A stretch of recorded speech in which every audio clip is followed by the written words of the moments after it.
tidak di langit, di tengah laut, di celah-celah gunung, atau dimanapun juga dapat ditemukan suatu tempat bagi seseorang untuk dapat menyembunyikan diri dari akibat perbuatan jahatnya. Melakukan perbuatan adalah sesuatu yang tidak terelakkan dalam kehidupan kita sehari-hari. Sedang perbuatan itu sendiri umumnya berawal dari pikiran. Karena itu, alangkah bijaksananya bila kita berpikir dengan seksama sebelum melakukan setiap perbuatan. Namun, walaupun telah melalui proses pemikiran, bagaimana kita tahu perbuatan yang dilakukan itu adalah perbuatan yang baik atau tidak baik? Bila mana suatu perbuatan setelah selesai dilakukan membuat seseorang menyesal, maka perbuatan itu tidak baik. Orang itu akan menerima akibat perbuatannya dengan ratap tangis dan wajah yang berlinang air mata. Bila suatu perbuatan setelah selesai dilakukan tidak membuat seseorang menyesal, maka perbuatan itu adalah baik. Orang itu akan menerima buah perbuatannya dengan hati gembira dan puas. Karena itu, Guru Agung Buddha Gotama mengingatkan kita untuk menghindarkan diri dari perbuatan jahat dan menganjurkan kita untuk selalu tekun dalam perbuatan baik. Sebaiknya seseorang tidak melakukan perbuatan jahat, karena di kemudian hari perbuatan itu akan menyiksa dirinya sendiri. Lebih baik seseorang melakukan perbuatan baik, karena setelah melakukannya ia tidak akan menyesal. Walaupun selalu datang terlambat, namun penyesalan merupakan faktor penting yang dominan dalam perbaikan diri manusia. Menyesal berarti pernah melakukan perbuatan tidak baik dan kini menyadari kesalahan itu. Dengan demikian, sebuah penyesalan selain memiliki sisi buruk, yakni telah melakukan perbuatan tidak baik, juga memiliki sisi baik, yakni pengalaman dan pengetahuan akan kesalahannya. Pengalaman adalah guru yang terbaik, sedangkan pengetahuan adalah kemuliaan. Dengan kata lain, perbuatan yang telah dilakukan adalah pengalaman, sedangkan penyesalan yang dialami merupakan pengetahuan.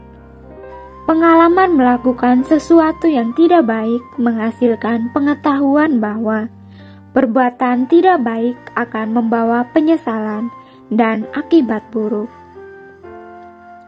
Selain menjadikan pengalaman dan penyesalan sebagai guru yang terbaik agar tidak tersandung ulang pada batu yang sama, kita juga perlu melakukan pencegahan dengan jalan mengkondisikan diri sendiri agar tidak mudah terseret dalam perbuatan-perbuatan yang tidak baik.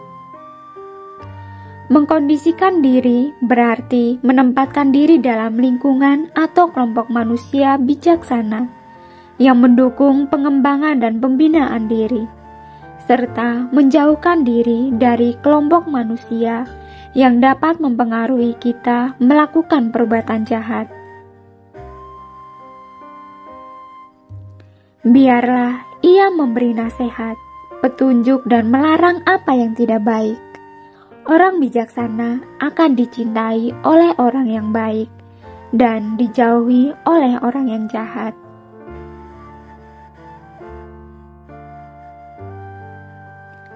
Sang Buddha juga mengajarkan kita untuk tidak bergaul dengan orang sesat. Dan Sang Buddha juga menganjurkan kita untuk bergaul dengan orang yang bijak.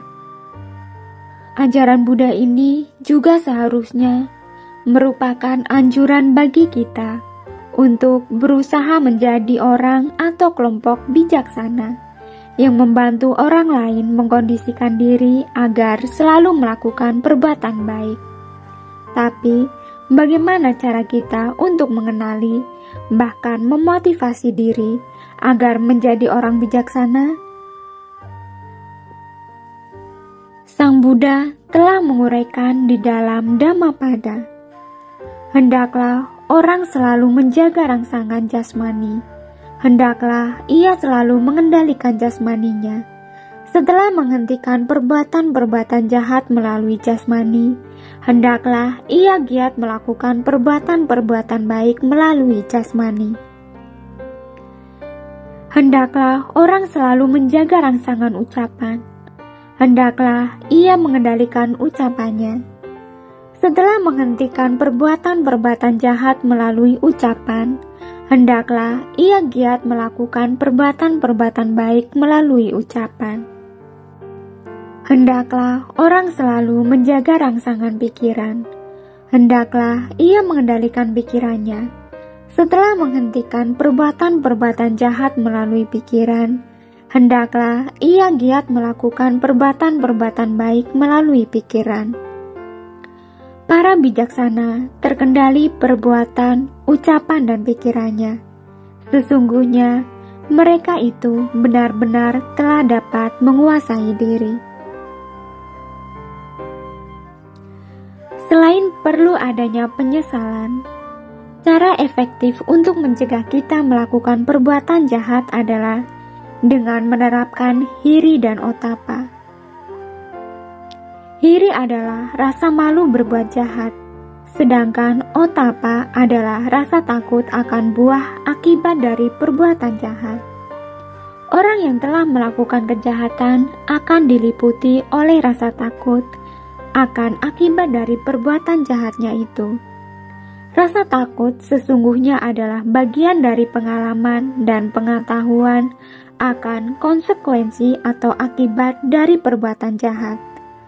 Karena telah pernah mengalami atau mengetahui bahwa sesuatu perbuatan jahat akan membawa akibat yang buruk, maka muncul rasa takut bahwa perbuatannya juga akan membawa akibat buruk. Walaupun demikian, rasa takut akan akibat perbuatan jahat bukanlah sesuatu yang negatif. Yang negatif adalah perbuatan jahat dan akibat-akibat yang akan mengikutinya.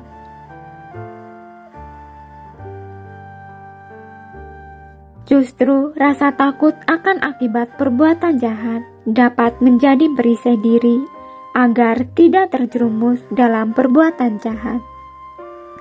Ketika seseorang sudah memiliki rasa takut akan akibat perbuatan jahat, ia akan berpikir berulang kali sebelum melakukan kejahatan. Dan ketika seseorang memiliki rasa malu melakukan kejahatan, ia akan segera mengendalikan diri agar tidak terjerumus dalam perbuatan jahat tersebut. Tetapi sebaliknya, jika kita sudah tidak memiliki rasa malu berbuat jahat dan tidak memiliki rasa takut akan buah akibat dari perbuatan jahat, maka kita punya masalah besar. Selangkah lebih maju, seperti yang telah diteladankan oleh para bodhisattva agung, seharusnya kita tidak perlu takut akan akibat perbuatan jahat kita, melainkan lebih takutlah untuk melakukan perbuatan jahat, dengan tidak melakukan sebab dari mana pula datangnya akibat.